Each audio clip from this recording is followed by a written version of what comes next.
Hello everyone, GS centre के YouTube channel में आप सभी का स्वागत है।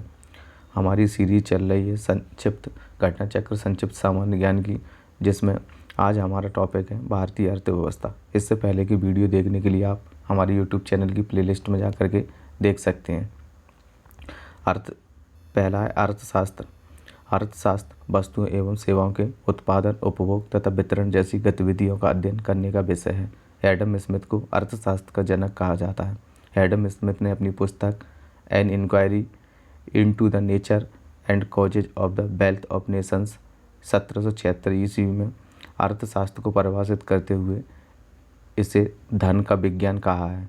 अर्थशास्त्र की प्रमुख पुस्तकें एवं लेखक। दास कैपिटल पुस्तक के लेखक हैं कार्ल मार्क्स।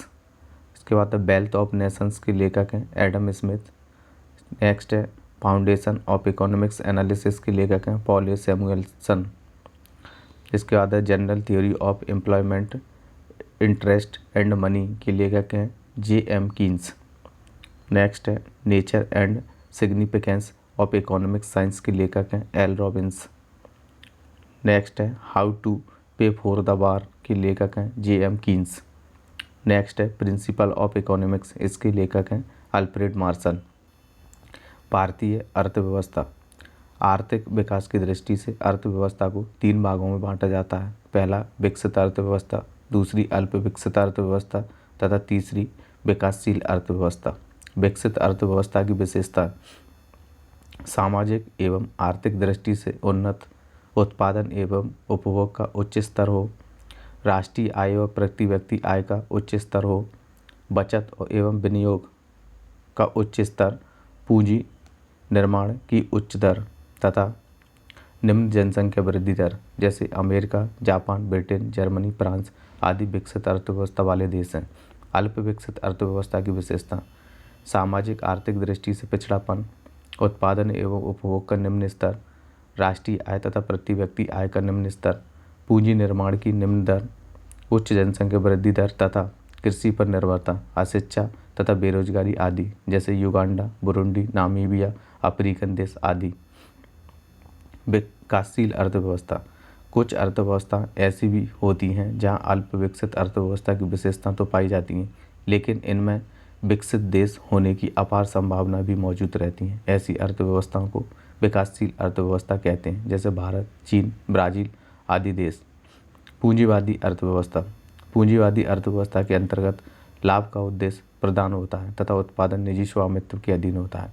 पूंजीवादी अर्थव्यवस्था को बाजार अर्थव्यवस्था या अनियोजित अर्थव्यवस्था भी कहते हैं। दूसरी है समाजवादी अर्थव्यवस्था। समाजवादी अर्थव्यवस्था में मांग, पूर्ति, कीमत तथा उत्पादन आदि पर सरकार का नियंत्रण होता है। समाजवादी अर्थव्यवस्था को नियोजित अर्थव्यवस्था भी कहते हैं। समाजवादी अर्थव्यवस्था की अवधारणा रूस तत्कालिक सोवियत संघ ने 1917 की बोल्शेविक क्रांति के बाद नजर आई थी। इसके बाद है मिश्रित अर्थव्यवस्था। मिश्रित अर्थव्यवस्था में सार्वजनिक एवं निजी क्षेत्र का स्वामित्व साथ साथ विद्यमान होता है। भारतीय अर्थव्यवस्था मिश्रित अर्थव्यवस्था का एक उदाहरण है। अर्थव्यवस्था के क्षेत्र। आर्थिक गतिविधियों के आधार पर अर्थव्यवस्था को 3 क्षेत्रों में बांटा जाता है: प्राथमिक क्षेत्र, द्वितीयक क्षेत्र तथा तृतीयक क्षेत्र। प्राथमिक क्षेत्र यानी प्राइमरी सेक्टर। प्राथमिक क्षेत्र उन उत्पादन इकाइयों को शामिल किया जाता है प्राथमिक क्षेत्र में उन उत्पादन इकाइयों को शामिल किया जाता है जो प्राकृतिक संसाधनों के दोहन से प्राप्त होती हैं, जैसे कृषि, पशुपालन, मछली पालन, खनन और वानिकी। द्वितीय क्षेत्र यानी सेकेंडरी सेक्टर अर्थव्यवस्था का वह क्षेत्र जो प्राथमिक क्षेत्र के उत्पादों को अपनी गतिविधियों में कच्चे माल के रूप में उपयोग करता है, द्वितीय क्षेत्र कहलाता है। जैसे कारखाने, निर्माण, बिजली उत्पादन, जल आपूर्ति आदि द्वितीय क्षेत्र के उदाहरण हैं। द्वितीय क्षेत्र को औद्योगिक क्षेत्र भी कहा जाता है। नेक्स्ट है तृतीय क्षेत्र। तृतीय क्षेत्र को सेवा क्षेत्र भी कहते हैं। तृतीय क्षेत्र में विभिन्न सेवा प्रदान करने वाली इकाइयाँ शामिल होती हैं, जैसे परिवहन, शिक्षा, बैंकिंग, बीमा, होटल, चिकित्सा, पर्यटन, सरकारी प्रशासन और वित्त इसके उदाहरण हैं। आर्थिक विकास की माप। आर्थिक विकास की माप और आर्थिक विकास की तुलनात्मक स्थिति को ज्ञात करने की प्रमुख विधियाँ निम्नलिखित हैं। पहला है आधारभूत आवश्यकता प्रत्यागम और दूसरा है जीवन की भौतिक गुणवत्ता निर्देशांक प्रत्यागम।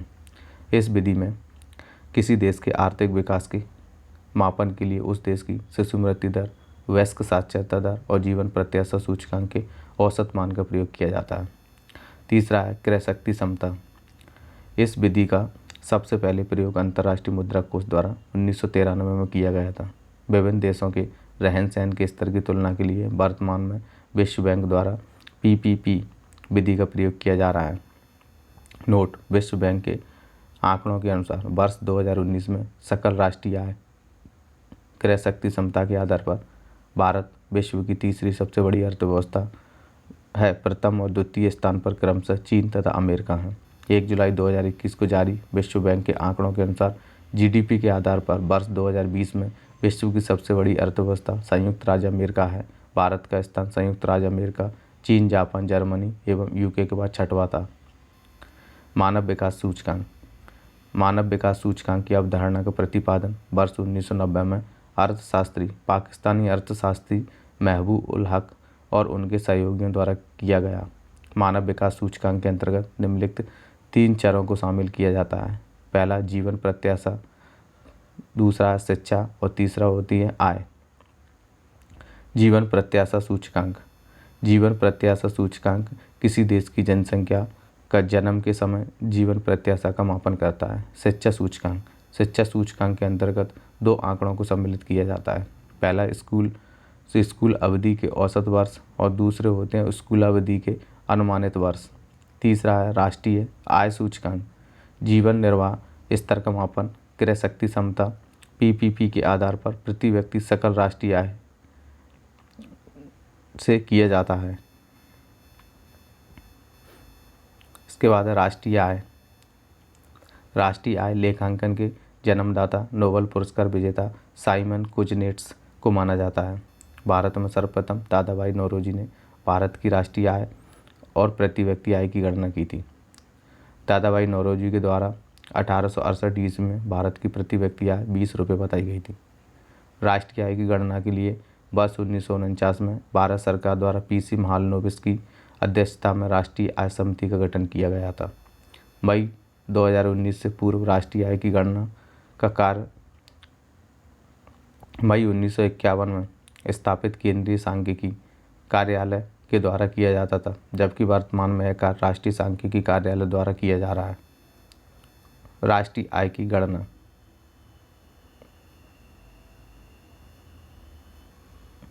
राष्ट्रीय आय की गणना 3 विधियों से की जाती है।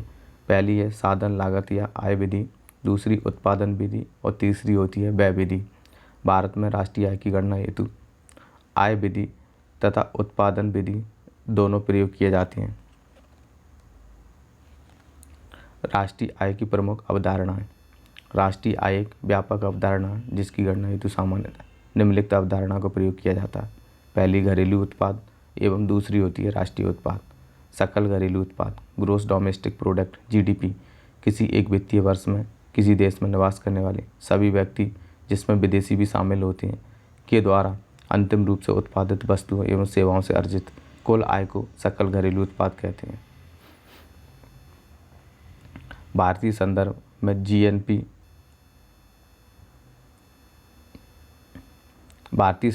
GNP राष्ट्रीय आय की सभी अवधारणाओं में सबसे व्यापक अवधारणा है। GNP इक्वल टू होता है GDP प्लस विदेशों से अर्जित विशुद्ध आय।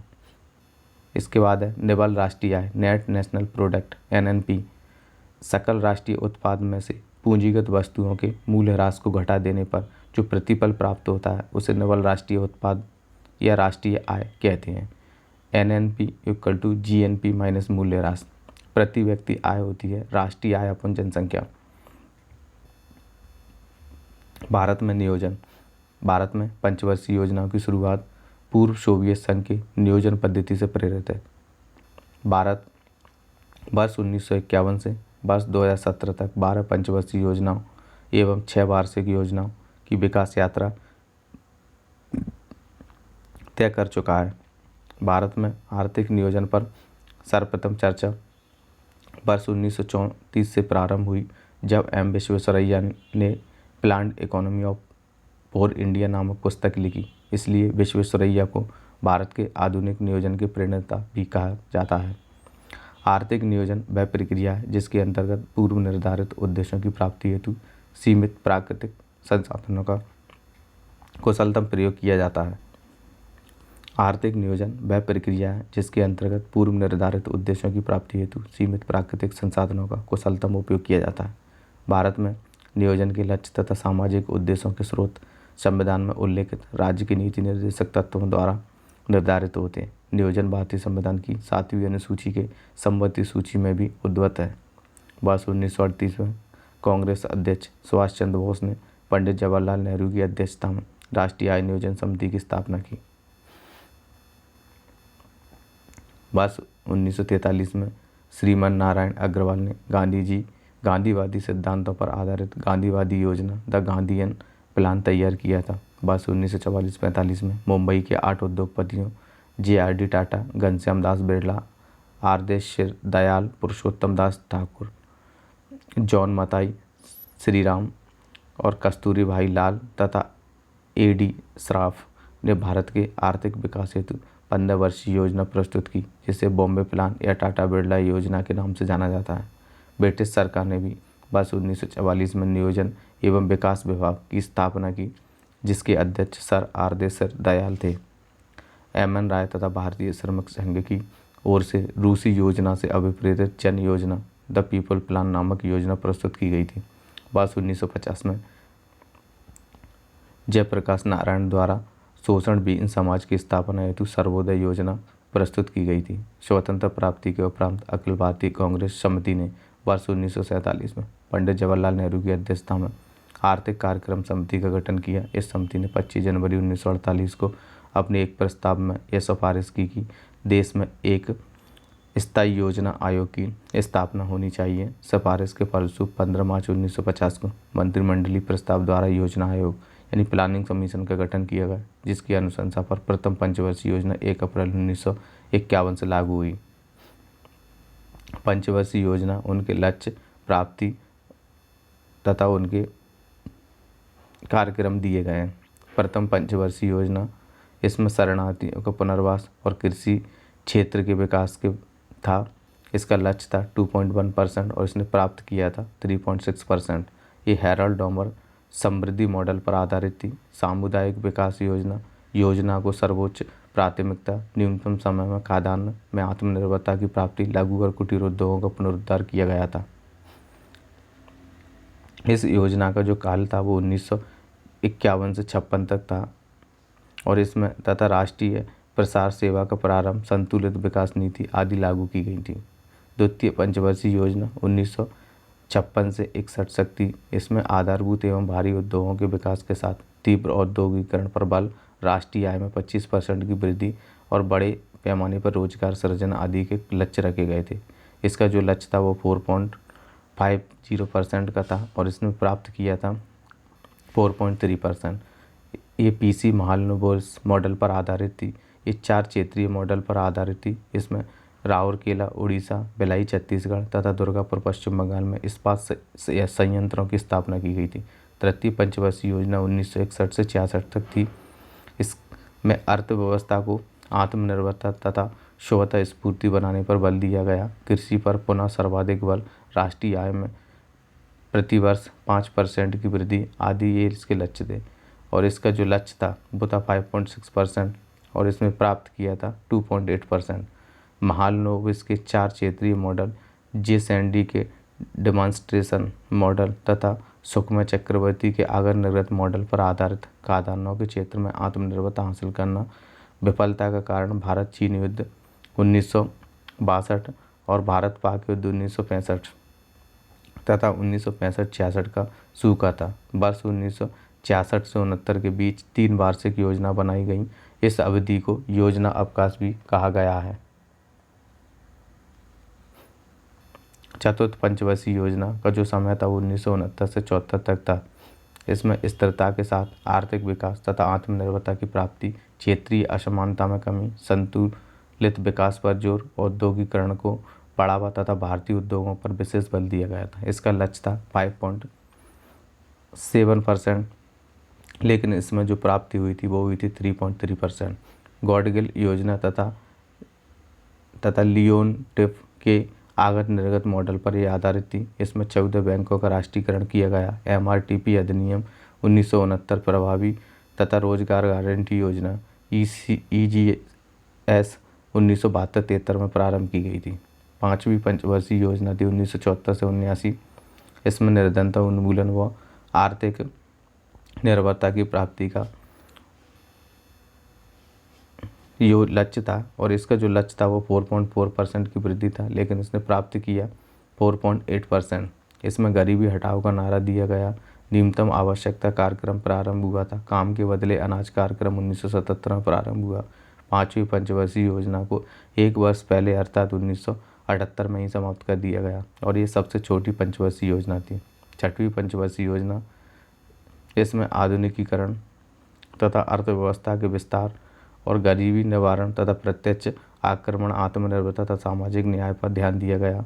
इसका जो लक्ष्य था वो था 5.2%, और इसमें जो प्राप्ति हुई थी वो प्राप्त किया था 5.7%। ये आगत निर्गत मॉडल पर आधारित था। गरीबी निवारण तथा रोजगार सृजन पर इसमें बल दिया गया। ग्रामीण बेरोजगारी के उन्मूलन से संबंधित अनेक योजना कार्यक्रम तथा IRDP, NREP, ट्राइसेम, Dwarka, DWA, CRA, इसके बाद RLEGP आदि लागू की गई थी। छठी योजना को 15 वर्षों की दीर्घ अवधि को ध्यान में रखकर बनाया गया था। इस कारण इसे पर्सपेक्टिव प्लानिंग भी कहा जाता है। इस योजना में पहली बार अर्थव्यवस्था के आधुनिकीकरण के लक्ष्य को शामिल किया गया था। नोट: छठी पंचवर्षीय योजना 2 बार लागू की गई थी। पहली बार जनता पार्टी सरकार द्वारा 1978 से 83 के लिए, जबकि दूसरी बार कांग्रेस सरकार के द्वारा 1980 से 85 के लिए। 1978 से 83 की योजना को अनवरत योजना नाम दिया गया था। अनवरत योजना का जो श्रेय था वो था गुन्नार मृडल को कहा जाता है। इसके बाद है 7वीं पंचवर्षीय योजना 1985 से 90। इसमें आधुनिकीकरण, आत्मनिर्भरता एवं सामाजिक न्याय पर ध्यान दिया गया। इसका लक्ष्य 5% का था, और इसने प्राप्त किया था 6%। इसका विशेषता कि दीर्घकालीन विकास विधि एवं उदारीकरण मॉडल, इंदिरा आवास योजना, जवाहर रोजगार योजना, नेहरू रोजगार योजना प्रारंभ की गई थी। ऊर्जा संरक्षण एवं गैर परंपरागत ऊर्जा स्रोतों के विकास पर बल दिया गया। 1 अप्रैल 1990 से 31 मार्च 1992 तक 2 वार्षिक योजना चलाई गई। 8वीं पंचवर्षीय योजना थी 1992 से 1997। इसमें मानव संसाधन विकास, शताब्दी के अंत तक पूर्ण रोजगार सृजित करना और जनसंख्या वृद्धि पर ध्यान दिया गया। इसका लक्ष्य था वो था 5.6%, और इसने प्राप्त किया था 6.8%। John W. मुलर मॉडल पर आधारित था ये योजना। 8वीं पंचवर्षीय योजना प्राथमिक शिक्षा का सार्वभौमिकरण किया गया था। इसमें 15 से 35 वर्ष आयु समूह में निरक्षरता उन्मूलन कार्यक्रम चलाए गए। नियंत्रण, पेयजल तथा स्वास्थ्य का सार्वभौमिकरण किया गया। 9वीं पंचवर्षीय योजना थी 1997 से 2002। इसमें सामाजिक न्याय एवं समता के साथ आर्थिक विकास पर बल दिया गया। इसका लक्ष्य था 6.5%, और इसने प्राप्त किया था 5.4%। इस योजना में 7 बुनियादी न्यूनतम सेवाएं, जिसमें सभी के लिए प्राथमिक शिक्षा, बेघरों के लिए घर, बच्चों के लिए पोषण आहार, सभी गाँव तथा बस्तियों के लिए सड़क, गरीबों के लिए सार्वजनिक वितरण व्यवस्था को बेहतर बनाना आदि पर बल दिया गया। राजकोषीय समेकन की नीति लागू की गई। नवी योजना से सार्वजनिक क्षेत्र पर बल देने की प्रवृत्ति में कमी आई। निर्देशात्मक योजना इंडिकेटिव प्लानिंग की शुरुआत हुई थी। 10वीं पंचवर्षीय योजना थी 2002 से 2007 तक। 10वीं पंचवर्षीय योजना अधिक व्यापक आगत निर्गत मॉडल पर आधारित थी। 10वीं योजना की कूटनीति 2 आधारभूत तत्वों पर आधारित थी। विगत वर्षों में प्राप्त उपलब्धियों को अक्षुण्ण बनाए रखते हुए इन्हीं पर आगे का विकास करना। विगत वर्षों में अर्थव्यवस्था के विभिन्न क्षेत्रों के विकास में आई बाधाओं को प्राथमिकता के आधार पर दूर करना। 10वीं पंचवर्षीय योजना में वास्तविक समृद्धि दर 7.6% थी। यद्यपि यह योजना अपने लक्ष्य 8% से कम रही, तथापि यह इस समय तक की सर्वाधिक वृद्धि करने वाली योजना थी। नेक्स्ट 11वीं पंचवर्षीय योजना 2007 से 12। 11वीं पंचवर्षीय योजना का प्रमुख ध्येय तीव्रतर आर्थिक विकास के साथ समावेशी विकास के लक्ष्य की प्राप्ति थी, जिससे कि विकास की मुख्य धारा के साथ सबको जोड़ा जा सके तथा आर्थिक विकास से सभी लाभान्वित हो सकें। 11वीं पंचवर्षीय योजना अवधि के दौरान 9% विकास दर का लक्ष्य रखा गया था, जबकि जो वास्तविक प्राप्ति थी वो 8% हुई। 12वीं पंचवर्षीय योजना 2012 से 17 तीव्र, अधिक समावेशी एवं धारणीय विकास। 12वीं पंचवर्षीय योजना का शीर्षक था, यह योजना ऐसे समय में शुरू हुई जब वैश्विक अर्थव्यवस्था ऐसे दूसरे वैश्विक वित्तीय संकट का सामना कर रही थी जो 11वीं योजना के अंतिम वर्षों में यूरो जोन पर आए ऋण संकट के कारण शुरू हुआ था। इस वित्तीय संकट का असर भारत सहित सभी देशों पर पड़ा था। 12वीं पंचवर्षीय योजना के 25 मुख्य लक्ष्य थे। आर्थिक विकास, सकल घरेलू उत्पाद 8% की वास्तविक दर से समृद्धि। दूसरा था 4% की दर से कृषि समृद्धि। तीसरा 10% की दर से विनिर्माण समृद्धि। और चौथा था प्रत्येक राज्य द्वारा 11वीं योजना की तुलना में 12वीं योजना में अधिकतम उच्चतम औसत समृद्धि। नोट: पहली 3 योजनाओं के लक्ष्य राष्ट्रीय आय के संदर्भ में निर्धारित किए गए थे। चौथी योजना का लक्ष्य शुद्ध घरेलू उत्पाद के संदर्भ में था। इसके बाद की सभी योजनाओं में वह सकल घरेलू उत्पाद के संदर्भ में था। नेक्स्ट है NITI Aayog, national institution for transforming India commission, राष्ट्रीय भारत रूपांतरण संस्थान। नीति आयोग की स्थापना एक सरकारी संकल्प द्वारा 1 जनवरी 2015 को की गई थी। नीति आयोग ने योजना आयोग का स्थान ले लिया है। नीति आयोग सहकारी संघवाद के सिद्धांत का परिपालन करते हुए भारत सरकार को नीतिगत मुद्दों पर सलाह देने के हेतु एक थिंक टैंक की भांति कार्य कर रहा है। नीति आयोग अपने पूर्ववर्ती योजना आयोग की तुलना में अधिक समावेशी संस्था है। वर्तमान में नीति आयोग की संरचना की बात करें तो नरेंद्र मोदी प्रधानमंत्री भारत सरकार के इसके अध्यक्ष, इस नीति आयोग के अध्यक्ष होते हैं प्रधानमंत्री, और उपाध्यक्ष को कैबिनेट मंत्री का दर्जा दिया जाता है। और वर्तमान में इसके उपाध्यक्ष कौन है आप कमेंट बॉक्स में लिख करके बता सकते हैं। मुख्य कार्यकारी अधिकारी इसके वर्तमान में परमेश्वर अय्यर हैं और पूर्णकालिक सदस्य इसके प्रोफेसर रमेश चंद, BK सारस्वत और BK पॉल हैं। अब नेक्स्ट है गरीबी। गरीबी या निर्धनता उस स्थिति को कहते हैं जब व्यक्ति की मूलभूत आवश्यकताओं जैसे भोजन, वस्त्र, आवास आदि की पूर्ति ना हो पाती है। सैद्धांतिक रूप में गरीबी की माप करने के लिए सापेक्ष एवं निरपेक्ष प्रतिमानों का प्रयोग किया जाता है। सापेक्ष गरीबी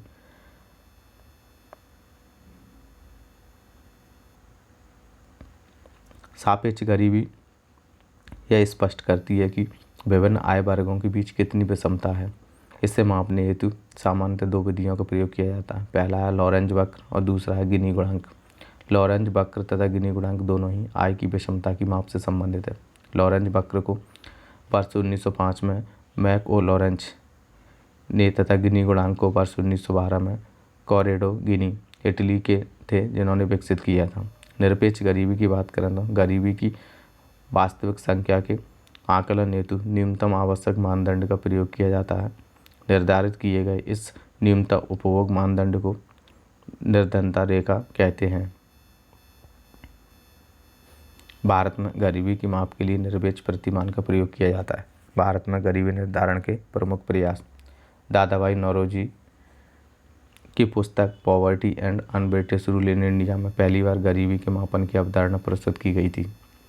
योजना आयोग द्वारा देश में गरीबी की माप के लिए 1989 में प्रोफेसर DT लकड़वाला की अध्यक्षता में एक समिति गठित की गई थी। योजना आयोग ने भारत में गरीबी के आकलन हेतु सुरेश तेंदुलकर की अध्यक्षता में वर्ष 2005 में समिति गठित की गई, जिसने अपनी रिपोर्ट 2009 में सौंपी। जून 2012 में योजना आयोग ने गरीबी निर्धारण के लिए C रंगराजन की अध्यक्षता में समिति का गठन किया। इस समिति ने 30 जून 2014 को अपनी रिपोर्ट प्रस्तुत की। रंगराजन समिति ने ग्रामीण क्षेत्र के लिए 972 रुपये प्रति व्यक्ति और शहरी क्षेत्रों के लिए 1407 रुपये प्रति व्यक्ति मासिक उपभोग व्यय से कम उपभोग व्यय वाले व्यक्तियों को गरीबी रेखा से नीचे माना। गरीबी निवारण एवं कल्याणकारी योजना पहली थी राष्ट्रीय खाद्य सुरक्षा अधिनियम 2013।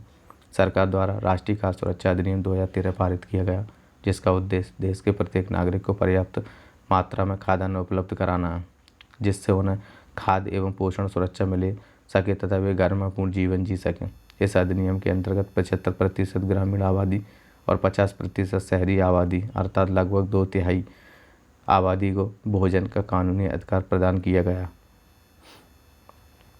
दूसरी, अंत्योदय अन्न योजना। इस योजना की शुरुआत 25 दिसंबर 2000 को 1 करोड़ अति निर्धन परिवारों को रियायती दर पर खाद्यान्न उपलब्ध कराने के उद्देश्य से की गई थी। वर्तमान में इस योजना के तहत 2.5 करोड़ गरीब अर्थात गरीबी रेखा से नीचे 38% परिवारों को प्रतिमाह 35 किलोग्राम अनाज रियायती दरों पर उपलब्ध कराया जा रहा है। चौथी है प्रधानमंत्री किसान संपदा योजना। मई 2017 में केंद्र प्रायोजित योजना संपदा scheme for agro marine processing and development of agro processing clusters को मंजूरी प्रदान की गई। 26 मई 2017 को पुनर्नामकरण करते हुए किसान संपदा योजना कर दिया गया। वर्तमान में योजना प्रधानमंत्री किसान संपदा PMKSY के नाम से जानी जाती है। प्रधानमंत्री किसान संपदा योजना एक व्यापक पैकेज है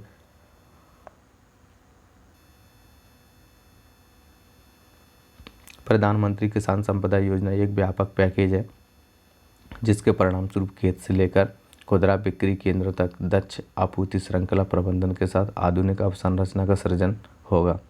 गरीबी तथा बेरोजगारी उन्मूलन से संबंधित योजना। राष्ट्रीय ग्रामीण रोजगार गारंटी योजना प्रारंभ हुई थी 2006 में। भारत निर्माण कार्यक्रम प्रारंभ हुआ था 2005 में। अंत्योदय अन्न योजना प्रारंभ हुआ था 2000 में। जनश्री बीमा योजना प्रारंभ हुई 2000 में। प्रधानमंत्री ग्रामोदय योजना प्रारंभ हुई थी 2000 में। अन्नपूर्णा योजना प्रारंभ हुई थी 2000 में वर्ष 2000 में। और जवाहर ग्राम समृद्धि योजना प्रारंभ हुई थी 1999 में। स्वर्ण जयंती ग्राम स्वरोजगार योजना प्रारंभ हुई थी 1999 में। और स्वर्ण जयंती शहरी रोजगार योजना प्रारंभ हुई थी 1997 में। नेक्स्ट है रोजगार आश्वासन योजना प्रारंभ हुई थी 1993 में। प्रधानमंत्री रोजगार योजना प्रारंभ हुई थी 1993 में। इंदिरा आवास योजना प्रारंभ हुई थी 1985 में। जवाहर रोजगार योजना प्रारंभ हुई थी 1989 में। द्वारका DWRCRA ये प्रारंभ हुई थी 1982 में। ट्राइसम योजना प्रारंभ हुई थी 1979 में। 5वीं महात्मा गांधी राष्ट्रीय ग्रामीण रोजगार गारंटी योजना मनरेगा को 5 सितंबर 2005 को स्वीकृति प्रदान करने को राष्ट्रीय ग्रामीण रोजगार गारंटी योजना नरेगा का प्रारंभ आंध्र प्रदेश के अनंतपुर जिले से 2 फरवरी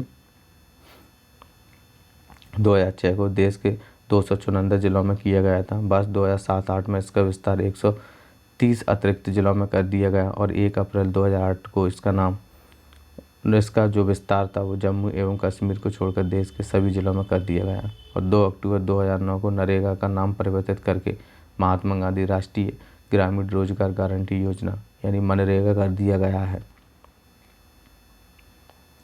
मनरेगा का लक्ष्य प्रत्येक ग्रामीण परिवार के एक वयस्क सदस्य को न्यूनतम 100 दिन का अकुशल रोजगार उपलब्ध कराना। 6वीं है प्रधानमंत्री कौशल विकास योजना। प्रधानमंत्री की अध्यक्षता वाले केंद्रीय मंत्रिमंडल ने 1500 करोड़ रुपए की लागत वाली प्रधानमंत्री कौशल विकास योजना 20 मई 2015 को मंजूरी प्रदान की है। इसे 15 जुलाई 2015 को प्रारंभ किया गया था। इस योजना का कार्यान्वयन कौशल विकास एवं उद्यमिता मंत्रालय के अधीन राष्ट्रीय कौशल विकास निगम द्वारा किया जा रहा है। केंद्रीय योजना या परियोजना। पहली है प्रधानमंत्री किसान सम्मान निधि योजना प्रारंभ हुई थी 24 फरवरी 2019 से। दूसरी है कुसुम योजना प्रारंभ हुई थी 8 मार्च 2019 से। तीसरी है निर्वाचन बॉन्ड योजना प्रारंभ हुई थी 2 जनवरी 2018 को। चौथी है जलमार्ग विकास योजना प्रारंभ 3 जनवरी 2018। इसके बाद राष्ट्रीय पोषण मिशन प्रारंभ हुआ था 8 मार्च 2018 को। 6वां प्रधानमंत्री मातृ वंदना योजना ये प्रारंभ हुई थी 1 जनवरी 2017 को। 7वीं है प्रवासी कौशल विकास योजना प्रारंभ हुई थी 8 जनवरी 2017 को। 8वीं राष्ट्रीय वयोश्री योजना प्रारंभ हुई थी 1 अप्रैल 2017 को। 9वीं है दरवाजा बंद अभियान प्रारंभ हुआ था 30 मई 2017 को।